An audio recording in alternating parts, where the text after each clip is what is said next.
Hey everybody, this is Jackie from eslactivity.org. So, a lot of people ask me questions about what teaching in Korea is really like.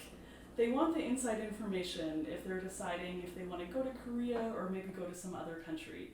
I taught English in South Korea for 10 years. I worked at Hagwon for a couple of years, and then I taught in South Korean universities for about another 8 or 9 years. So I think I have a pretty good idea about what it's really like. So this is kind of my behind the scenes tour of what it's like. So first of all, teaching. If you're a serious teacher, I would say maybe South Korea is not really the place for you. Most people get their start teaching in Hagwons, which is kind of like the version of the Japanese cram schools that you might have heard of already. So Hagwon is basically just like a private school for people who want to learn English. It's mostly kids, and it's a big business. So it's run by a business person, usually not an educator. So their sole mission is to keep the parents happy.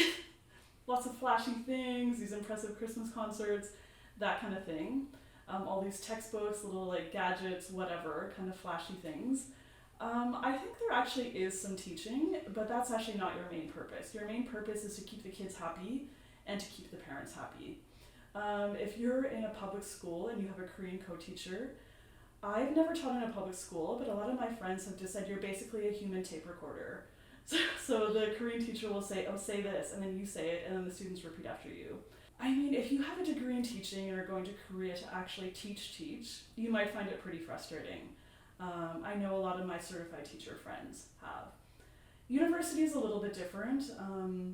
I had total autonomy in my classes about what I was teaching, what textbooks I was choosing, and that kind of thing. So it is different in that sense. But uni jobs are also not that easy to come by. So the vast majority of teachers in Korea will be at the Hagwon or the public school. All right, my second thing, it's mostly kids.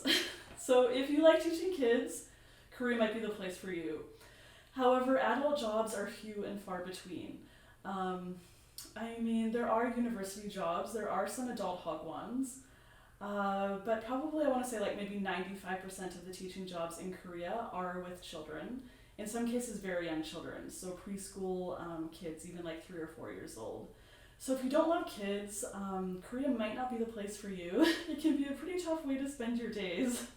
8 hours a day at school every day for weeks on end without a vacation if you don't actually love kids. My third one, so let's talk salary. You're not going to get rich teaching in Korea.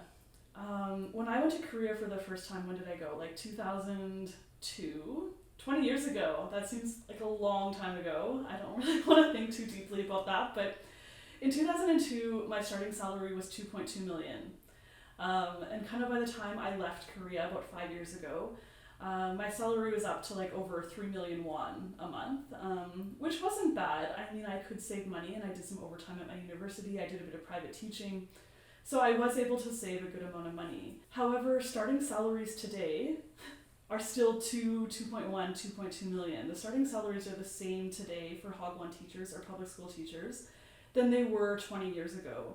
However, the cost of living has increased significantly, like things like taxis, eating out, going out eating and drinking, traveling around, train tickets, like all that kind of stuff, it's a lot more expensive. So I think 20 years ago, people could easily put away $1,000 a month, just on kind of a basic salary. However, these days, I would say it might be a bit of a struggle to even say 500 USD a month, particularly if you live in a big city like Seoul, because of course Seoul has all the Western distractions, all the expat bars and restaurants and shopping and all the things you're going to want to do while you're there. So it can be tough to save money. It's not as lucrative as it once was, for sure. All right, number 4. Korea, they have this phrase in Korea, Bali Bali, which means quickly, quickly. And it really is like that. Everything is last minute. Everything happens super quickly and everything is rushed. I mean, I personally loved it because if I moved into a new place and I wanted internet, I just make a phone call and someone's at my house 5 minutes later hooking up the internet. Or I'm hungry and I want some fried chicken and I'm having some beers with my friends. 10 minutes later, someone's at my house with fried chicken. I mean, certain things were good.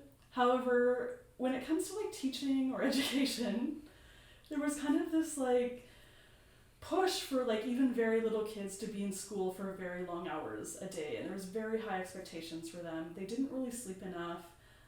Everything kind of happens last minute at school. It's quite disorganized, but then people want instant results.